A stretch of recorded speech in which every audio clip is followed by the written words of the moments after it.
Então, boa noite a todos os irmãos aqui da Loja Fraternidade e demais irmãos da Sociedade Teosófica e também aqueles que porventura nos acompanham pela internet também, né? Já que toda palestra que a gente grava a gente leva também para a internet, né? É uma satisfação nós estarmos aqui uma vez mais, né? Dando continuidade a esses trabalhos, né? Que visam abordar o lado mais profundo, né, do cristianismo. E hoje eu escolhi um tema, né, denominado a mulher, símbolo da alma na Bíblia, né? Esse é um tema realmente que, apesar de ser muito profundo, ele é muito pouco abordado nas análises da exégese bíblica, né? Principalmente pelo fato, né, histórico, né, de tanto a religião judaico-cristã, né, a religião do povo hebreu e o cristianismo terem sido povos, né, que tiveram esse posicionamento um posicionamento quase que chauvinista, né, a gente pode dizer, né? A figura feminina ficou relegada não só um segundo, mas até, quem sabe, a um terceiro plano, né? E muito do que acontecia na sociedade, né, humana, né, como gosta de dizer a Luciana, né? Muito do que acontecia na sociedade humana ficou sendo também o viés da interpretação dos textos sagrados. E isso realmente não é o caso, porque nós já tivemos a oportunidade de falar isso aqui outras vezes, né, mas vamos, né, repassar isso uma vez mais. Toda a escritura ela tem vários níveis de profundidade. O primeiro nível, e realmente que é o menos importante, inclusive, para a nossa compreensão das escrituras, e não só as escrituras cristãs, mas qualquer escritura, qualquer texto sagrado da humanidade, essa chave histórica, realmente procurando analisar a existência objetiva, real dos fatos, ela é a chave mais pobre nessa interpretação. Porque, obviamente, que não só na Bíblia, mas em outros textos, certos eventos históricos foram utilizados para passar algo mais profundo, né? E isso é uma técnica muito antiga, né? Por isso que a senhora Blavatsky, né, na Doutrina Secreta, ela coloca exatamente que todo texto ele tem camadas de interpretação. E toda religião ela precisa, simultaneamente com os seus textos, atingir e auxiliar a todas as camadas de pessoas, desde aquela mais simples até aquele que é capaz de fazer uma interpretação mais profunda, até uma interpretação mais esotérica. E é esse o caso exatamente dos personagens femininos dentro da Bíblia, né? Que, se a gente pode começar com as brincadeirinhas, né? Quer dizer, o cristianismo, na verdade, parecia o quê? Um clube do Bolinha, né? Porque, inclusive, a própria Trindade, como os cristãos têm colocado, né? Blavatsky fala muito bem disso nas suas obras, né? Todas as trindades antigas eram constituídas de pai, mãe e filho, né? Ou seja, uma família divina, a trindade como, né, esses três aspectos que são o quê? São o princípio que inicia a criação, o princípio pai, o princípio material, que é o princípio mãe, e aquele que nasce dos dois, que é o princípio filho.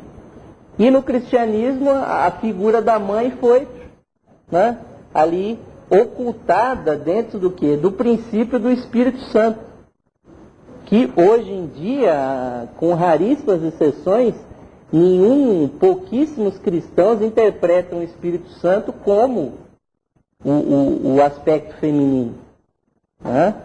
pela própria linguagem, quando você chama alguma coisa por um certo gênero, automaticamente você classifica ou como masculino ou como feminino, né? E hoje em dia, quando se mistura muito a análise histórica com a análise simbólica, então realmente aí a coisa é catastrófica, né? Porque esses povos, né, que geraram o judaísmo e o cristianismo, por serem povos muito primitivos, realmente povos que viviam o quê? Viviam no deserto, viviam com uma economia, né, de agricultura, né, de criação de pequenos animais para abate, né? Ou seja, eram culturas que não tinham ainda um nível de sofisticação como outras culturas já tinham até inclusive atingido, como por exemplo a sociedade egípcia, né? Onde a mulher já tinha historicamente, né, no mundo real, uma posição de destaque, uma posição de reconhecimento, onde elas eram sacerdotisas, onde elas eram curadoras, onde elas tinham templos dedicados especificamente ao princípio feminino.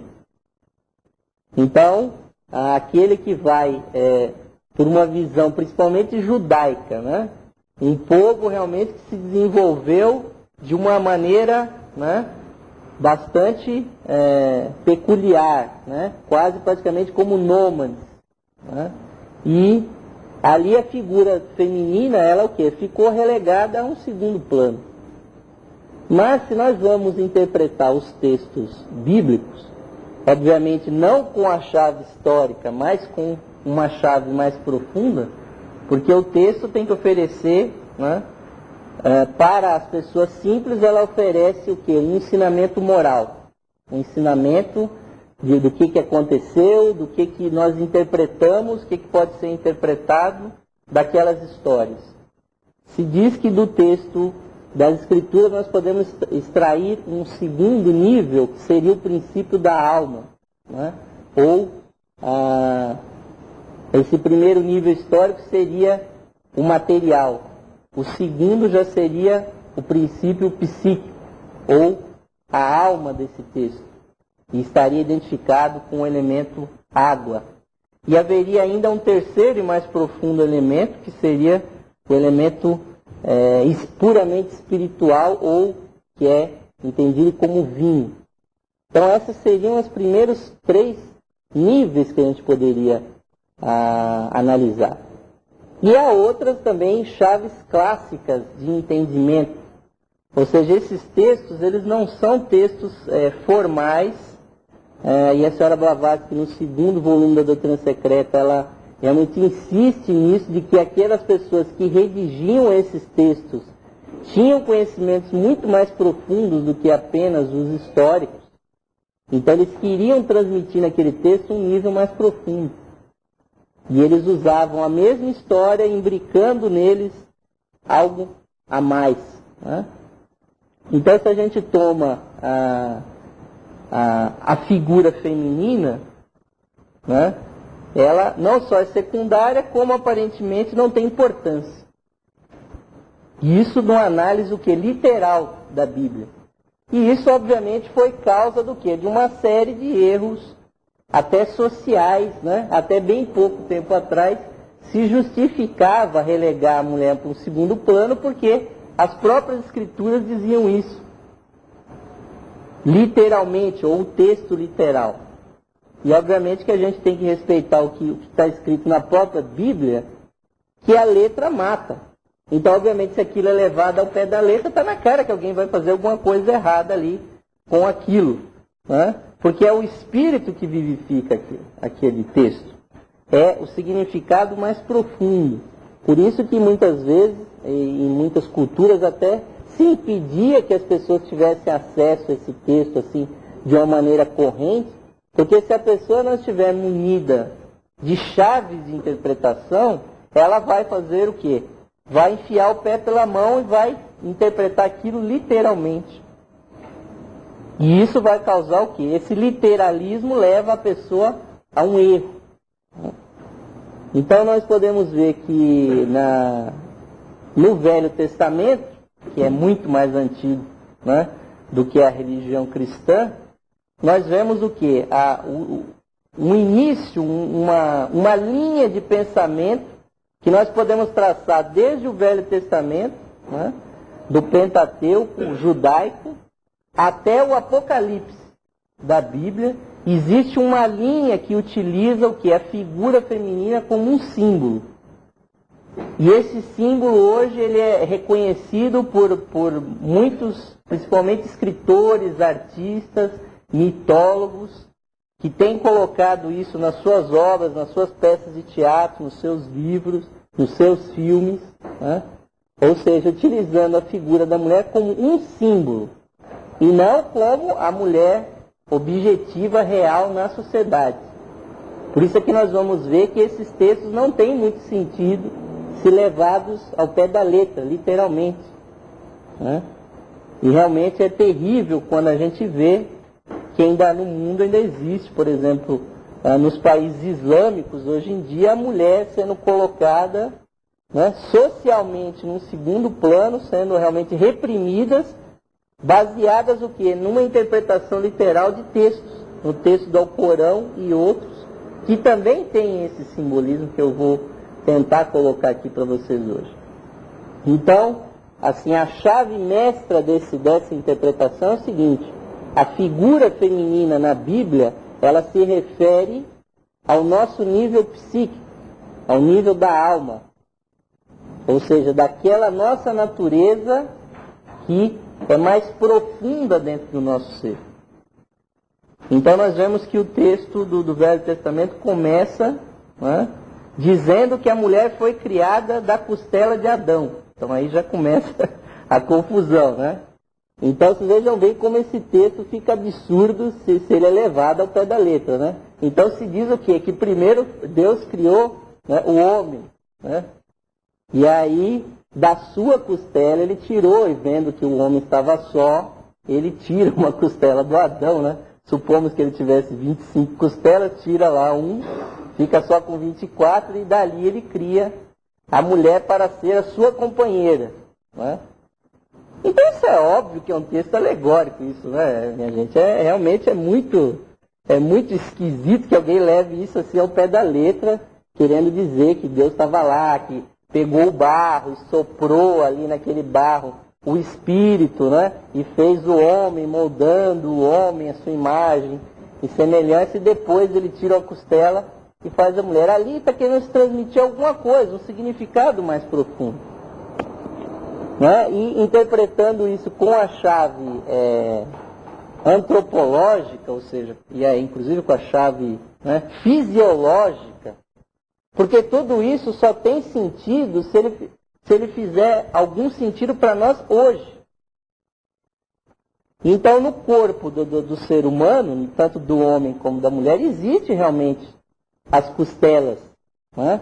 E é interessante que as costelas, elas protegem o quê? Um órgão, né? Ou órgãos, os órgãos, né, do tronco, e especialmente o coração. Então, quando se diz que da costela, foi retirada a costela para se fazer a mulher, o que está dizendo? Primeiro é o quê? Que a natureza material, que é o homem, aí é que é o outro lado do reverso do que eu estou querendo dizer aqui hoje. Os personagens masculinos representam o quê? A vida física, material. E os heróis, em geral, eles representam isso, eles representam a vida aqui no mundo, os acontecimentos, aqueles patriarcas, aqueles, né, heróis que ficam pulando para lá e para cá, que nem macacos, né, nas árvores e tudo mais, como a gente vê no cinema, eles representam o quê? A existência material. Então a existência material vem primeiro. E nós vemos que realmente o ser humano tem essa evolução biológica dos reinos inferiores, né? E a mulher surge depois porque ela está simbolizando o quê? Outra coisa, que a natureza psíquica vem dessa existência material. E o coração é exatamente onde existe a chispa divina, né? Que é o espírito.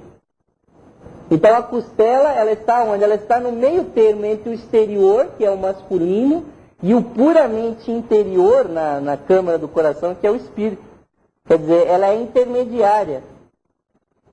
Se nós dividirmos como a divisão clássica de São Paulo, né? Corpo, alma e espírito, então o homem é o corpo, e a própria palavra Adão, que significa o primeiro homem, quer dizer terra vermelha, né? E a Eva quer dizer vida, ou sopro, alento, né? Ela é o segundo nível, o nível psíquico, e o terceiro nível mais profundo é o puramente espiritual. Então a costela aí quer dizer o quê? Essa mulher, ela representa o nível intermediário entre o puramente físico e o puramente espiritual. Então ela é de suma importância para a compreensão do ser dentro da Bíblia. E não justamente o que se diz dela, que ela é secundária, né? Como se colocou até hoje, socialmente se justificou isso pela leitura da Bíblia, né? Então nós vemos que essa primeira, e é interessante colocar que no judaísmo se coloca que Eva não foi a primeira mulher. Já havia existido, Adão já tinha tido outras mulheres, que não essa companheira que Deus criou da sua costela. E a principal dela seria Lilith, né? Que era uma mulher, segundo a descrição que dentro do judaísmo existe, o quê? Uma mulher meio descabelada, meio louca, né? Assim, meio inconsequente, né? Essa Lilith, o que é? Representa algo abaixo desse nível que a Eva representou. Ou seja, representava um psiquismo descontrolado, né? Então isso no cristianismo nem se menciona, essa Lilith, porque ela fica sem muito sentido, né? E quando aí a história, né? Aquilo que parece a tragédia, né? Já do começo da Bíblia, né? O que acontece? Essa companheira é que fica sendo a responsável pela queda do homem do paraíso, né? Então o pecado original foi o quê? Quem lê aquilo literalmente vai perceber o quê? Que Deus criou tudo aquilo, criou o homem, os animais, a companheira do homem, e no meio do jardim do Éden ele coloca uma árvore, chamada, né, a árvore da sabedoria, do conhecimento e da vida, e diz, só vocês podem tudo nesse paraíso, menos comer do fruto dessa árvore. Né? Ou seja, para colocar a placa, né, comam, né, o fruto da árvore, né, porque essa proibição está na cara que não ia funcionar. Né? E aí a tal da serpente, né, vai, em vez de tratar com Adão, vai tratar justamente com a Eva, né? E já entra na tratativa com ela, dizendo, não, por que você não sugere para o Adão você também ir lá e comer a maçã, né? A maçã da árvore, do conhecimento e da sabedoria, né? E a Eva fica encantada, vai justamente e leva o Adão lá e os dois comem, né? Aquele fruto proibido. E Deus, sabendo disso, né? Tá uma história meio difícil para acreditar assim, literalmente, né? Mas é o que muita gente fez no passado, né? E Deus, sabendo que eles tinham justamente rompido essa proibição, vai e os castiga, os expulsando do paraíso, né? E o texto é muito interessante, que diz que quem comesse do fruto daquela árvore se tornaria como Deus, ou como deuses. Né? E isso é interessantíssimo, porque a Bíblia, principalmente quando nós temos aqui em português ou nas línguas, né, modernas, ela é muitíssimo mal traduzida, é praticamente impossível a gente entender alguma coisa ali, porque a primeira palavra já está traduzida errado, né, que é a primeira frase, onde se lê Deus, deveria se ler deuses, que os deuses criaram o céu e a terra, né, porque está muito mal traduzido, é só procurar qualquer pessoa que tenha conhecimento da língua hebraica que fica na cara, né? Que aquela palavra que se traduz por Deus não é Deus, mas Deus, porque Elohim é plural de Eloha. Então é Elohim, Bereshit e mais alguma coisa, continua a frase. Então Elohim são deuses, não dá para traduzir por Deus. Teria que, se fosse Eloha, aí sim seria Deus. Mas então, quer dizer, se os deuses criaram o céu e a terra, e é por isso que no Gênesis depois, né, se menciona que se comesse daquele fruto, o homem se tornaria como nós. Tem um plural lá que é terrível, aí sim permanece nas traduções, né? Mas que nós, esse que eu já perguntei para vários, né? Vários intérpretes, assim, mais literais, falam, mas que nós esse? Como assim vai se tornar igual a nós? Então tem Deus aí, mais alguém aí nessa criação? É óbvio que ali se perdeu o contexto. Porque a criação é feita por uma coletividade de inteligências e não só por Deus e a matéria, mas sim que ele evoca uma hierarquia de seres criadores, que são os anjos, os arcanjos, os tronos, as potestades, né? Ou seja, as 9 ordens de anjos, arcangélica, né? Que vai o quê? Fazer a criação. Então ali já a mulher já fica o quê? Já fica marcada como se ela fosse a causa da queda na matéria. O pecado original. E aí se diz, então vocês vão vestir, né, vestidos de carne, e a mulher vai parir em dor, né, e vocês vão passar fome, coloca lá uma série de, né, restrições e maldições que nós humanos teríamos por esse fato de ter, né? Aí, como disse aqui o nosso presidente, o Ricardo, quer dizer, uma coisa finita gera causas infinitas, né? Até que o homem, ou o ser humano, se recuperasse disso. Mas quando, na verdade, isso quer dizer o quê? A peregrinação da nossa alma pela matéria. Então isso foi um ato de vontade, quer dizer, aquele desejo, essa serpente que ela representa, esse desejo, é uma vontade de sair justamente desse paraíso. E é exatamente, a nossa condição é exatamente essa, nós saímos do seio do Pai e viemos para cá. E viemos para o sofrimento porque lá naquele paraíso nós não significamos nada. Na luz infinita, a nossa chispa divina não representa nada. O que representa uma vela acesa diante do fulgor do sol? Não representa nada. A nossa chama teve que sair do seio do Pai e vir até a matéria para evoluir. E é interessante que, se nós vamos, por exemplo, estudar a teosofia clássica, né, o corpo físico ele não é nem considerado um princípio. O nosso corpo físico é uma herança da evolução biológica dos animais. O nível realmente humano começa a partir do nível energético, do etérico para cima. O corpo físico é realmente um veículo. Então todos aqueles personagens masculinos ali representam a dimensão física. E os femininos é que são realmente muito interessantes. E nós vemos o quê? Que a história do Velho Testamento, né, é muito a história que as mulheres que são apresentadas são o quê? São prostitutas. Quer dizer, ela complica mais, ela já começa com a Eva já chutando lá o balde, comendo a maçã, e depois as outras que vêm são prostitutas, são, né, idólatras, né, são aquelas que cometem crimes, né? E tudo isso por quê? Porque dentro do simbolismo oculto também a mulher, o princípio feminino, é identificado com o elemento água, né? E a água é muito interessante, porque ao mesmo tempo que ela pode se misturar com outras substâncias, com a matéria, ela pode se purificar. Então essa mulher que veio da costela, a costela, ela, digamos assim, vamos identificar a mulher com a costela. Ela pode se virar tanto para fora, para o mundo, como para dentro, para a chispa do coração. E a alma também, ela pode se virar tanto para o mundo dos desejos, como se virar para o mundo puramente espiritual. Então, aquelas prostitutas, aquelas adúlteras do Velho Testamento, e aí há textos terríveis lá, por exemplo, no Velho Testamento, dizendo, o que você faz com a mulher adúltera?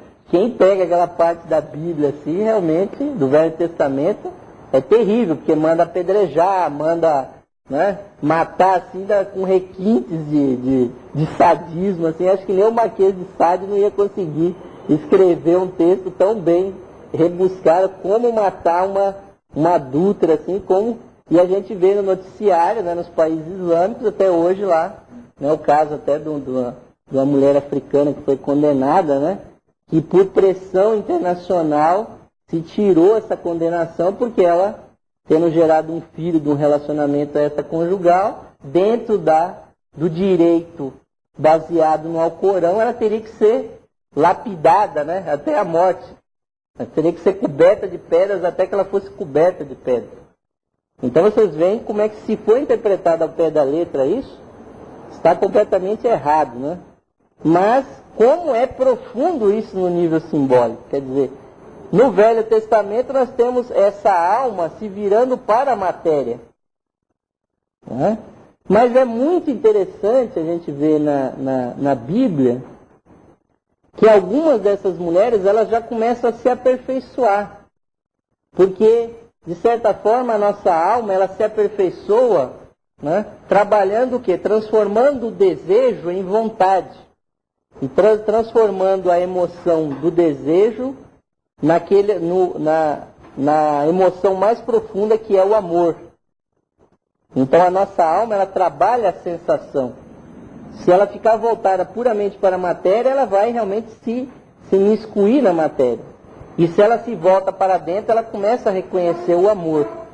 Então, nós vemos que vou tirando as outras prostitutas da argumentação, né? Para traçar uma linha, a mais importante dessas mulheres voltadas para a matéria seria Raabe. Porque, os textos bíblicos dizem que ela era uma prostituta. Só que é interessantíssimo que Raabe está na própria genealogia do Cristo. Ou seja, na linhagem dele tem uma prostituta lá atrás.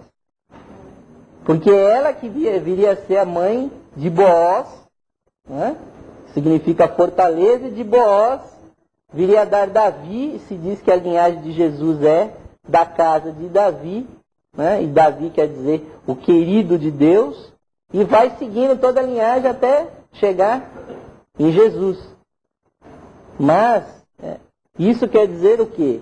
E se Jesus é o bem-amado, quer dizer, essa mulher lá atrás, como símbolo, né, significa que ele passou por estágios anteriores de desenvolvimento e não nasceu perfeito, como os monofisistas queriam, que Jesus tinha uma única natureza e já nasceu pronto, filho do Espírito Santo, já nasceu aperfeiçoado.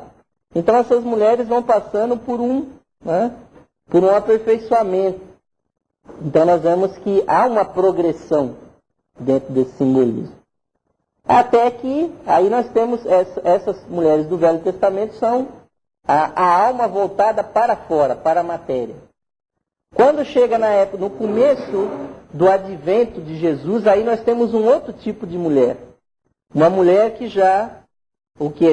uma mulher representando a alma, que já se conhece, que já não se prende tanto com a matéria, que são mulheres mais calmas, mais contemplativas.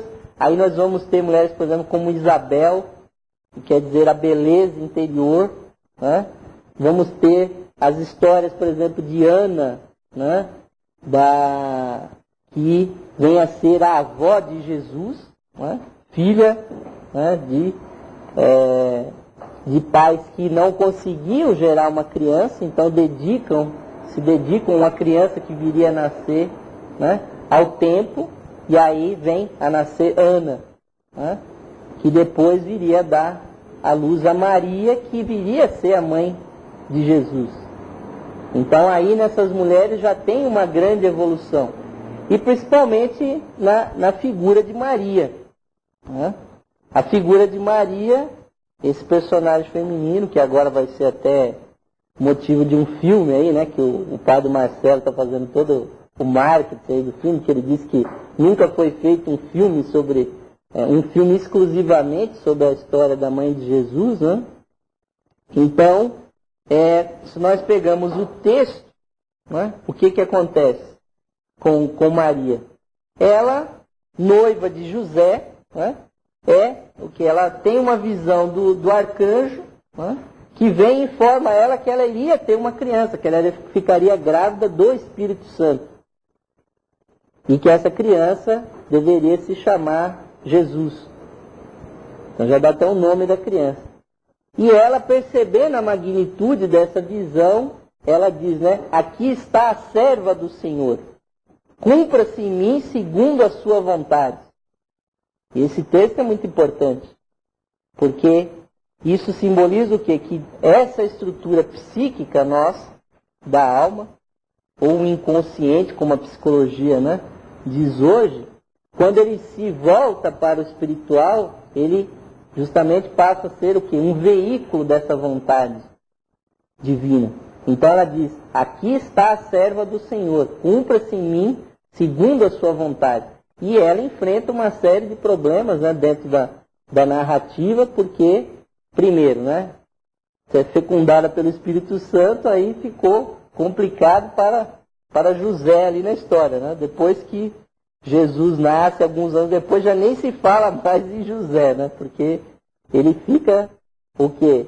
Em segundo plano, porque essa criança que vem direto do Espírito Santo, e o Espírito Santo é também o princípio feminino, é a inteligência divina, se nós formos colocar em termos cósmicos, né?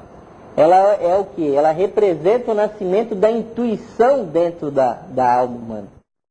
Jesus Cristo representa, Jesus nesse aspecto simbólico, representa o nascimento da consciência que nós teosofistas, né, orientalistas, chamamos de consciência búdica, né? Mas podemos chamar de consciência crística. Então, em cada um de nós, se a nossa alma, por exemplo, a pessoa começa a meditar, o que acontece? O que vai surgir dentro da nossa consciência? Essa consciência intuicional, que é Jesus, que é o Buda, que é qualquer um, Krishnamurti, pode pôr a lista aí. Porque isso são só as histórias. O que é real é o nascimento dessa intuição dentro da nossa consciência. E a partir do momento que Jesus nasce, né, aí o que acontece? Surgem outras personagens, né, femininas importantes, mas e principalmente uma outra prostituta muito importante, né, que é Maria Madalena, né, que também se colocam ela numa situação que ela já estaria sendo julgada, né, e iria ser apedrejada, e chega Jesus e reconhece essa mulher. E aí ele dá aquela chave lógica em todo mundo e fala, quem não tiver nenhum pecado, que lance a primeira pedra. E aí todo mundo fica quieto, né? Porque todo mundo ali é pecador, né? Então, não só, mas aí ele, depois que eles se vão embora, ele pega essa mulher e diz, aconselha ela que ela não pecasse mais. Não peques mais. A partir daquele momento. E o texto diz também que ela, a partir dali, que ela passa a ser o quê? Uma seguidora de Jesus também. Até, segundo diz o texto bíblico, ela é a primeira que vê Jesus depois da ressurreição. Isso é muito importante, quer dizer, esses personagens femininos, e quando nós vemos que Maria e Maria Madalena também acompanham Jesus no seu Calvário, quer dizer, a alma, percebendo esse nascimento dessa consciência maior, que é maior do que o corpo, maior do que a nossa alma, é a consciência do Espírito. Então a nossa alma, ela sofre com isso, porque é um padecimento de toda uma estrutura antiga, né, que nós temos dentro do nosso ser, que ela vai ser rompida. A nossa alma, ela foi desenvolvida desde a época que nós éramos animais, que as nossas almas partilhavam da alma grupal dos animais. Vocês imaginam milhares de animais, ou até antes, vai no reino vegetal, no reino mineral, bilhões de toneladas de minério sendo animados por uma única mônada, por um único espírito. E aquilo vai se individualizando quando passa, essa alma quando passa para o reino vegetal, existem, né, milhares, milhões de plantas numa alma grupal, sendo animadas por um único espírito. E isso vai afunilando, quando chega, por exemplo, nos animais domésticos, você tem um espírito animando o quê? Animando 200 cães, 100 cães e por aí vai. Vocês imaginam só o afunilamento que é isso até chegar no ser humano, onde aquela única chispa divina vai atuar através de um único corpo, que é o ser humano. A evolução que isso é. Então a nossa alma, essa mulher que está dentro de nós, ela passou por quê? Por milhões de anos de experiência. Esse nosso corpo que nasceu algumas décadas atrás, no caso da minha filha não chegou nem uma década ainda, né? Ele é o quê? Um segundo dentro dessa história dessa alma. Ela é muito mais antiga. Ela se formou através dessa experiência. E quando ela chega nesse nível de perceber que tudo isso que está aqui fora é apenas um campo de experiência e ela se volta para dentro, e ela deixa que através dela, né? E essa é uma característica do feminino. É conseguir pegar alguma coisa que está lá no espiritual e pôr na matéria. É o grande dharma, digamos assim, o grande dever do princípio feminino é trazer essa vida que está no espiritual e pôr na matéria. Pode ser, inclusive, a vida física. Né? Cada um de nós deve à sua mãe o quê? Essa dádiva que foi ela ter pego o nosso espírito lá que estava no plano astral e colocado ele na sua carne. Esse milagre que é o nascimento humano, que se dá através dessa energia que nós temos no nosso corpo, que é a energia do Espírito Santo. Então, obviamente que não compensa discutir se o José teve alguma intervenção lá para nascer o Jesus. O que é, o milagre acontece todo dia. Em São Paulo, nascem 1.000, 1.200 crianças por dia. Cada um deles é um milagre do nascimento que acontece ali. O nascimento dessas crianças. Que nós não controlamos isso.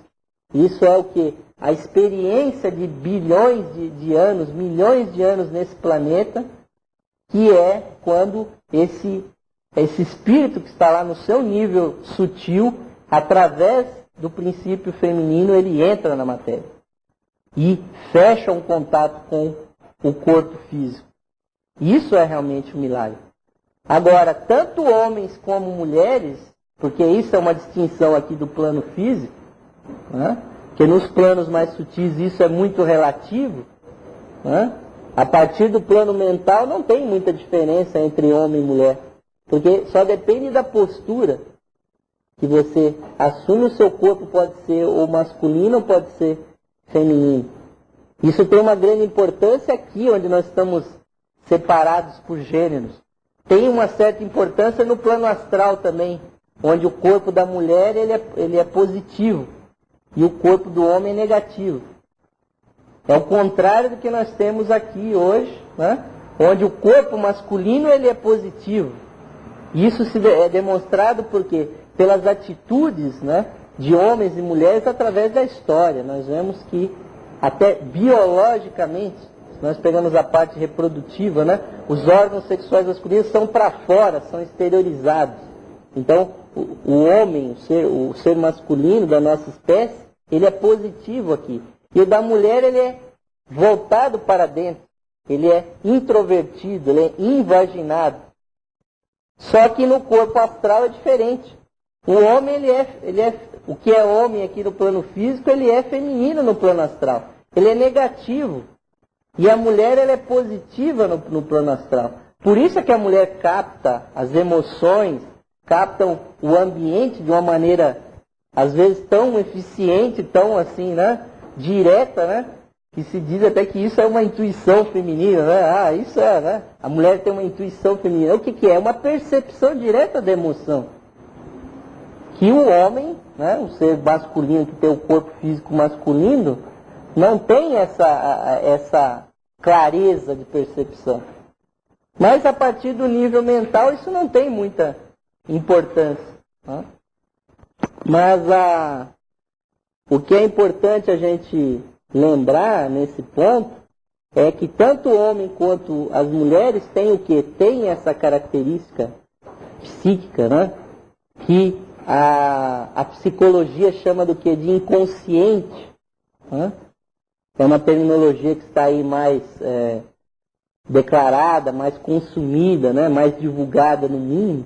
E que em outras maneiras, diz que o nosso consciente é só uns 5% da nossa vida, que o inconsciente seria 95% da nossa vida.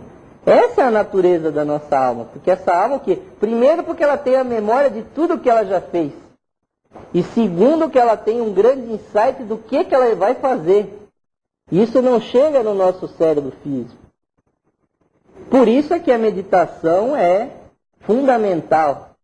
A pessoa que não tem uma introspecção, que não tem o tempo para se dedicar a si mesmo, e é interessante a gente colocar que meditação não é só necessariamente aquela meditação oriental, que a pessoa senta e fica ali, né, fazendo Om, né? Meditação é o quê? Estar voltado para si mesmo. A pessoa cozinhando, tomando banho, ela está num estado meditativo se ela estiver se auto-observando. Então, se a pessoa começa a observar essa consciência, essa alma, vai acontecer o quê? Pode acontecer um florescimento desse interior. E é isso que um psicólogo faz quando ele está ali no consultório com o seu paciente. É o quê? Que ele faz aflorar o que está lá no inconsciente do indivíduo. Os traumas, os conteúdos que estão, através da conversa ele vai identificando e vai fazendo com que a pessoa ponha para fora isso. Torne objetivo. Então essa possibilidade do nascimento espiritual, ela existe para todos nós. E nessa sequência, né, da evolução da mulher dentro da Bíblia, nós vemos que se com Maria nós temos essa alma que recebe, né, o Salvador, não esse que está sentado aqui na frente, mas, né, a Jesus, né? Quando ela recebe o quê? Esse princípio redentor é essa nossa natureza maior, que é cósmica.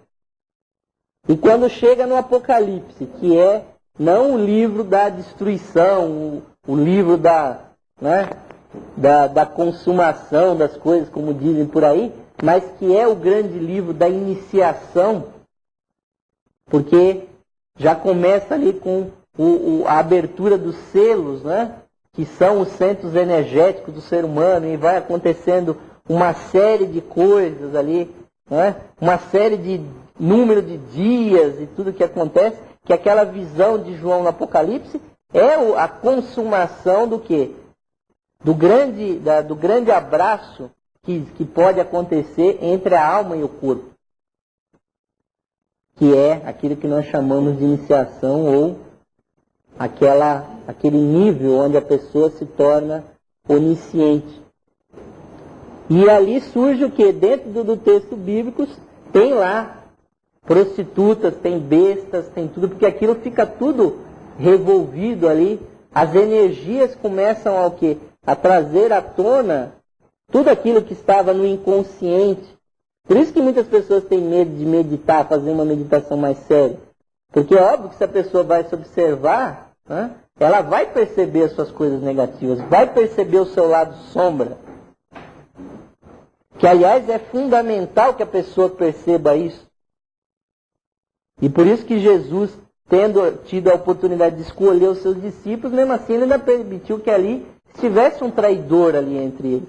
Porque aquele traidor representa algo na nossa natureza que nos trai também. Sempre há essa possibilidade da queda dentro do ser. E no texto bíblico surge a mulher trajada com o sol. Essa que é a figura mais gloriosa da mulher na Bíblia, que é descrita como, né, uma vestal nos céus, com os pés sobre a lua, né, trajada com o sol, então um corpo de glória, e coroada por 12 estrelas. Essa é a mulher gloriosa do Apocalipse.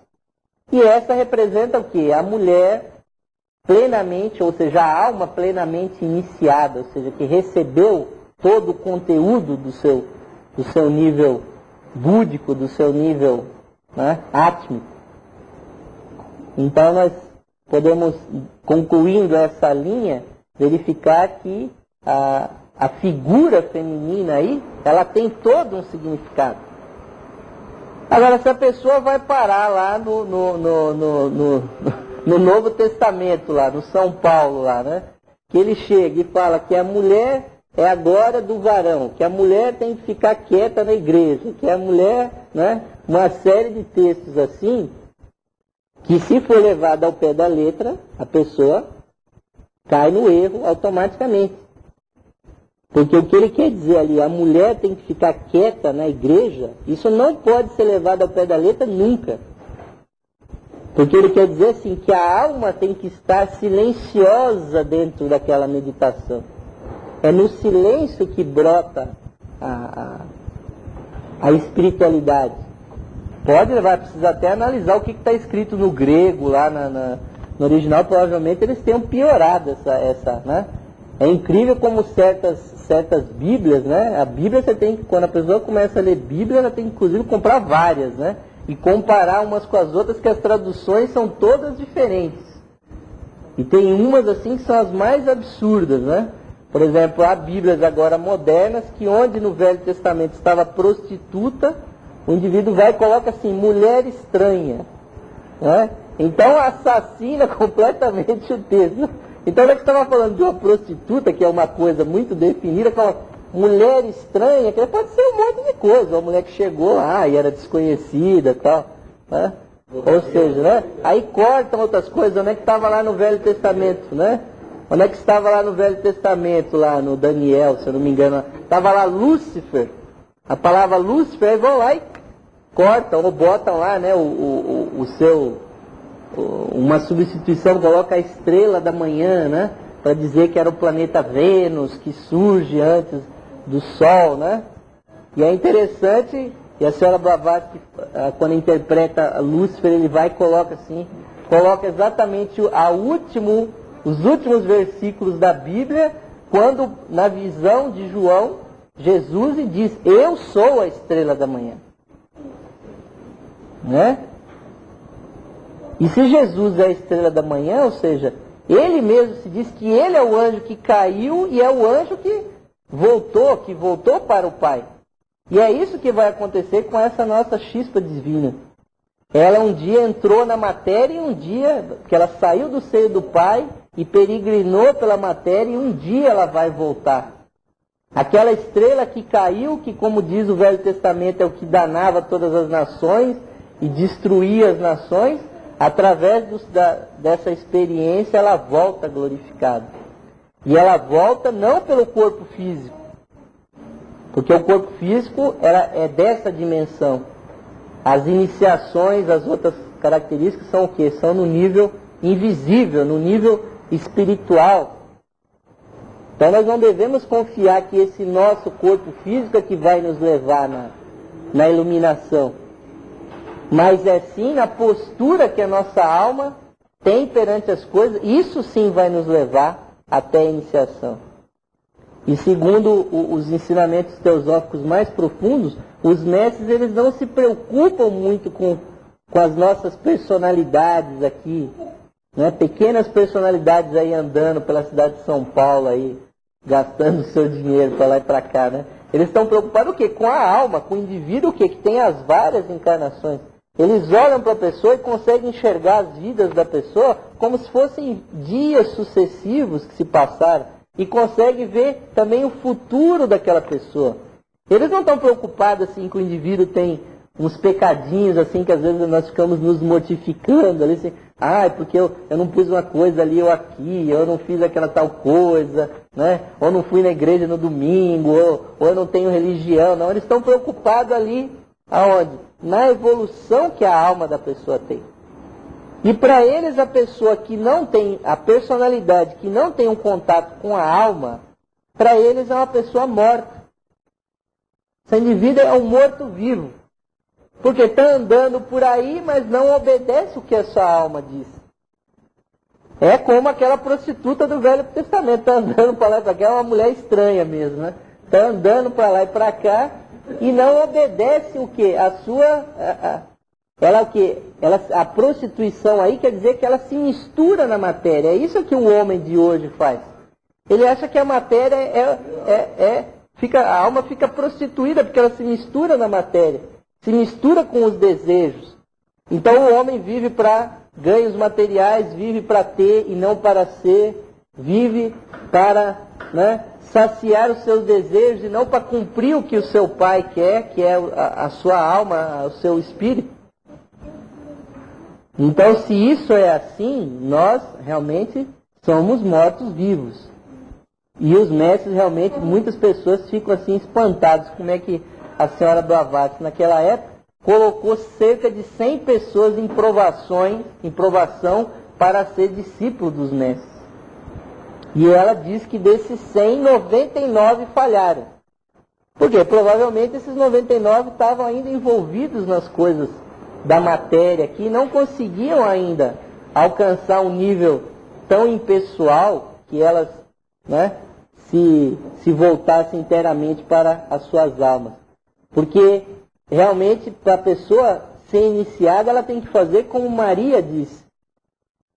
Tem que chegar num ponto que ela tem que falar: Senhor, cumpra-se em mim segundo a sua vontade. Não segundo a nossa vontade, mas segundo essa vontade interior, que pode nos levar para outro país, para encontrar com outras pessoas, para ler livros que nós nunca imaginamos que nós íamos ler, para estar com pessoas que nós nunca vimos, para deixar a nossa família, deixar tudo aquilo que nós gostamos, mas nos levar para um outro nível de desenvolvimento.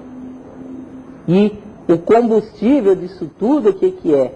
É aquela característica, primeiro, da grande impessoalidade. Quando a alma fica impessoal, quando ela não mais está preocupada com as recompensas que o mundo dá, com o reconhecimento, e também com a alegria ou com a tristeza, aí ela é um útero realmente adequado para receber ali esse espírito, essa intuição divina. Precisa ser calma, precisa ser plácida, né? Se a mulher é comparada com a água, né? A do Velho Testamento é uma água tempestuosa, cheia de ondas. Já a mulher do Novo Testamento é uma mulher com as águas plácidas, que já viram quase que um espelho para refletir a nossa natureza espiritual. E cada um de nós devemos imaginar como se nós fôssemos uma pequena tigela, né? Se cada um de nós aqui fôssemos um vasilhame, cada um de nós pode o quê? Refletir o Espírito. Mas cada um vai ter uma imagem ali diferente, porque um está mais agitado, o outro está mais calmo. Mas cada um de nós pode receber, pode ser preenchido pelo Espírito. E a grande característica que é desenvolvida no nível psíquico é aquela característica que o mestre diz que é o amor. Porque o que é a prostituta? É aquela que faz, né, a coisa física sem o amor.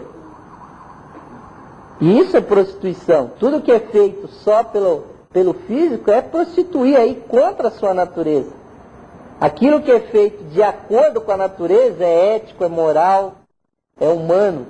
E quando é voltado para o seu interior, é mais profundo ainda. Ela é espiritual, é religioso. Isso é que é a característica da espiritualidade. Então, encerrando, meus irmãos, essas figuras femininas, elas têm, dentro desses livros sagrados, têm que ser apreciadas com muito cuidado e com uma chave adequada.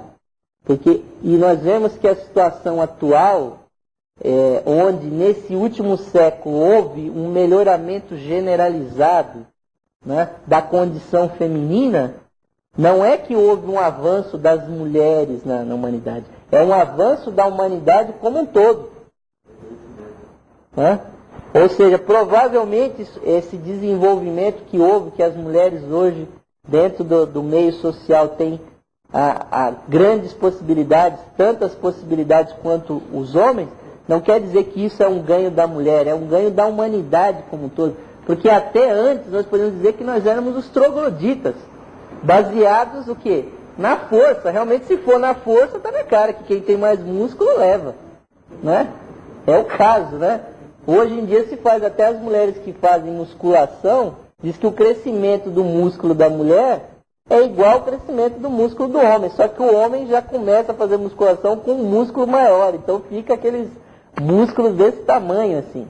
Então, se era uma humanidade baseada na força, e não que na sensibilidade e na inteligência, é óbvio que o homem ficava predominando e a mulher ficava por baixo.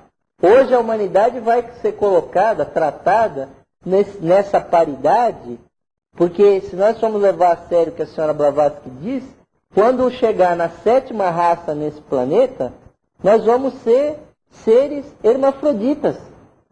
Não vai haver mais essa divisão de sexo como tem hoje, que começou há alguns milhões de anos lá atrás na história da humanidade. E que nós vemos isso no desenvolvimento, né, do óvulo, né, e do espermatozoide humano, que se junta aquilo é desde a época do ovo, né, onde aquilo era fecundado e se desenvolvia. E depois lá dentro aquilo se desenvolve de uma perspectiva quase que hermafrodita. Porque aquilo é uma divisão celular, uma multiplicação e chega até o ser humano. Nós vamos voltar nessa condição hermafrodita. Mas é óbvio que enquanto nós estamos aqui agora, nesse modo, com a separação dos sexos, nós temos que entender que o ser humano tem essas diferenças, mas interiormente, espiritualmente, nós somos unos, somos idênticos. E não compensa mais nós vivemos uma vida no mundo como trogloditas saindo arrastando as mulheres aí, puxando pelos cabelos, como se consta, né? E nem vice-versa. Provavelmente nós tenhamos uma solução híbrida, uma solução humana. E fazendo jus, né, dentro do cristianismo, né, a essas figuras femininas que ficaram relegadas, né? E hoje os estudos do gnosticismo indicam que haviam mulheres discípulas do Mestre Jesus, não eram só homens, e provavelmente a própria Maria Madalena fosse até uma discípula muito próxima do Mestre Jesus, porque fica uma coisa muito estranha que ele tenha escolhido só aqueles 12 homens ali, né? Isso foi uma edição aí que fizeram no filme aí pelo caminho, né? Então, acho que temos que reconhecer esse princípio espiritual na figura da mulher. E ficamos, né, abertos aí para as questões dos irmãos e as colocações que porventura os irmãos quiserem fazer a esse respeito.